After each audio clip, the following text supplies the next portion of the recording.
I first heard the frequency on a Tuesday night in September. At least, I think it was September. I think it was a Tuesday. My grandfather's shortwave radio had been sitting in my garage for 3 years, collecting dust since his funeral. I'd kept meaning to sell it, but something always stopped me. That night, insomnia drove me downstairs at 2:47 a.m., and I found myself standing in front of it, my hand already on the power dial before I'd consciously decided to turn it on. The static crackled to life like dry leaves underfoot. I turned the frequency knob slowly, watching the red needle drift across numbers that meant nothing to me. Most channels gave only white noise, but then, at 4625 kilohertz, I found it. A voice. "Listening," it said, barely audible through the distortion. "We know you're listening." I should have turned it off. Instead, I leaned closer. "Daniel." The voice sharpened, cutting through the static. "Daniel, we've been waiting." My name. It said my name. "Who is this?" I asked the empty garage, knowing radios didn't work that way, knowing I shouldn't expect an answer. "You don't remember us yet," the voices continued, and I realized it wasn't one voice, but several, overlapping, speaking in unison. "But you'll remember. You'll remember everything you've forgotten." I reached for the power switch, but my hand froze halfway there. A memory surfaced. My 8th birthday party, blowing out candles on a chocolate cake while my mother smiled. Except something was wrong. The image flickered, and suddenly the cake was vanilla. It had always been vanilla, hadn't it? Mom knew I hated chocolate. I yanked my hand back from the radio, my heart hammering. The voices continued, now speaking words I couldn't quite hear, syllables that seemed to writhe away from comprehension.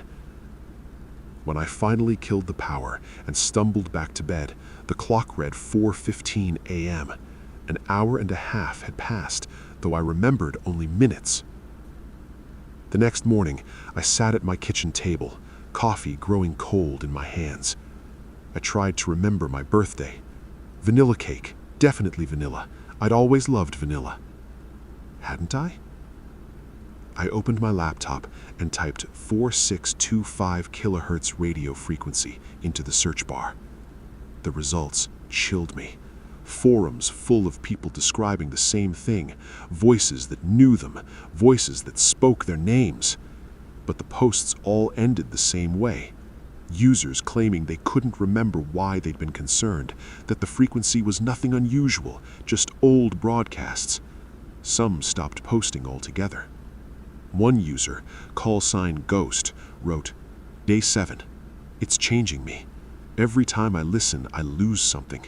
My daughter's middle name, the color of my first car, the face of my..." The post ended mid-sentence. They never posted again. I should have listened. I should have thrown the radio away. But that night, at 2:47 a.m. exactly, I woke up standing in the garage with the radio already on, my fingers on the dial, tuning to 4625 kilohertz. "Welcome back, Daniel." The voices sounded pleased. "We're so glad you came home." "What do you want?" I whispered. "We want to remind you. You've forgotten so much, Daniel. You've forgotten where you came from. You've forgotten what you did." "I haven't forgotten anything." "Haven't you?" A pause filled with crackling static. "Tell us about your wife." The question struck me like a physical blow. My wife? Lisa. We'd met in college, married at 25, spent 15 beautiful years before... Before what? The memory wouldn't come. I knew we'd been married. I knew I'd loved her, but I couldn't remember her leaving. Couldn't remember why I lived alone in this house, why her things were gone, why her name made my chest ache with a grief I couldn't explain. "Where is Lisa?" I asked again. But I already knew. I'd known since the first night. "You know where she is," You put her there. I ran from the garage, but the voices followed, echoing in my head, even after I was back in bed with my pillow over my ears. I could hear them in the hum of the refrigerator, in the whisper of wind through the window screens. You buried her in the woods behind your grandfather's house. You told everyone she'd left you. You believed it yourself. You made yourself forget. No, I would never! But I was remembering now. Not the crash. That memory was real. But what came after? Lisa didn't die in the accident. She survived, furious and hurt, telling me she was leaving me, that my drinking was going to kill someone someday. I begged her to stay. When she turned away, my hands. I remembered my hands around her throat. I remembered her body going limp. I remembered digging in the dark. I spent the next 3 days trying to prove myself wrong. I drove to my grandfather's house, abandoned since he died. I walked the woods behind it, looking for disturbed earth, for anything that would confirm or deny what the voices had planted in my mind. But the woods were vast and overgrown, and I couldn't remember exactly where. Except I could. The voices had made sure I could. The oak tree with the split trunk, 20 paces north, shallow grave, covered with leaves and years. I found her on the 4th day. When the police came, I told them everything. They looked at me with such pity. They told me I'd reported her missing 3 years ago, that I'd been the grieving husband, distraught when the investigation went nowhere, that my story about the radio, the frequency, the voices, it sounded like a breakdown, a guilty conscience finally surfacing. They were wrong. The frequency was real. It had to be real. That's what I told myself, right up until they showed me the radio. My grandfather's shortwave receiver, still sitting in my garage. The officers had to break open the back panel to examine it. It hadn't worked in decades. Corroded circuits, blown tubes. It couldn't have received anything, let alone broadcast to me. But I heard the voices. Every night, at 465 kilohertz, I heard them clearly. The prosecutor is calling it a psychotic break. My lawyer is building an insanity defense.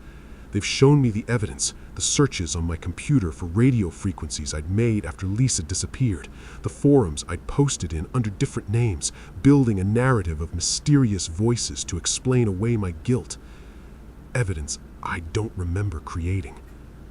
They tell me I've been listening to static for 3 years, having conversations with myself, slowly feeding my conscious mind the truth my subconscious had been hiding. That the human brain is incredible of self-deception, especially when protecting itself from unbearable guilt.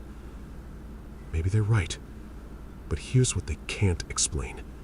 The other listeners, the ones from the forums who stopped posting, the ones whose families reported them missing, the ones whose bodies they're starting to find, buried in woods and basements and sealed up walls. 17 so far. All of them had been reported by relatives as becoming obsessed with an old radio with a specific frequency. All of them had been burying secrets the way I'd buried Lisa, and all of them had started digging once the voices showed them what they'd hidden from themselves. The investigators think it's a coincidence, mass hysteria, copycat crimes. They're wrong. Last night, even here in the psychiatric ward, I woke at 4:27 a.m. No radio this time, just the voices, clear as ever, speaking from inside my own head. Thank you, Daniel. 17 is enough. The frequency has enough strength now. Enough for what? To call others, to wake them up, to help them remember what they've done and buried and forgotten. I understood then. We were the frequency now. 17 murderers, 17 buried truths brought to light. Our confessions, our stories would spread. Others would hear about us and wonder about their own blank spaces, their own missing memories, their own truths they'd hidden so deep they'd convinced themselves they never existed. The voices would reach them through true crime podcasts and news articles and whispered conversations. The frequency would find them. It would make them remember. And some of them would start digging. "What are you?" I asked. "We are the part of you that knows what you've done. We are guilt. We are conscience. We are the truth that demands to be heard." "Why me? Why any of us?" "Because you listened," they said simply. "Because when the frequency called, you answered." This morning, they found another body.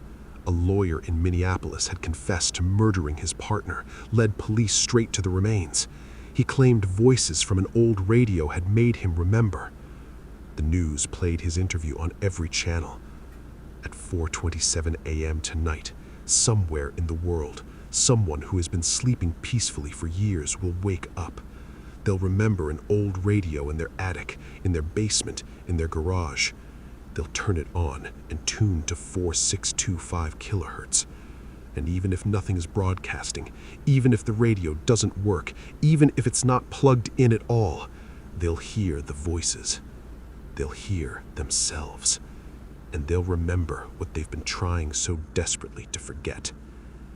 The frequency that calls isn't a transmission through radio waves. It's the signal our guilty minds send to themselves. The frequency we're all tuned to whether we want to be or not. Some of us just need help finding the dial. I hear them now, even as I write this. The voices have more names to speak, more secrets to wake. They're patient, they're persistent, and they're growing stronger with every truth they drag into the light.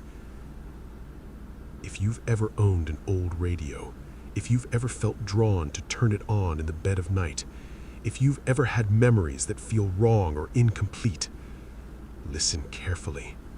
You might hear your name. And once you do, once the frequency finds you, it won't stop calling until you remember everything. Everything you did, everything you buried, everything you've been hiding from yourself.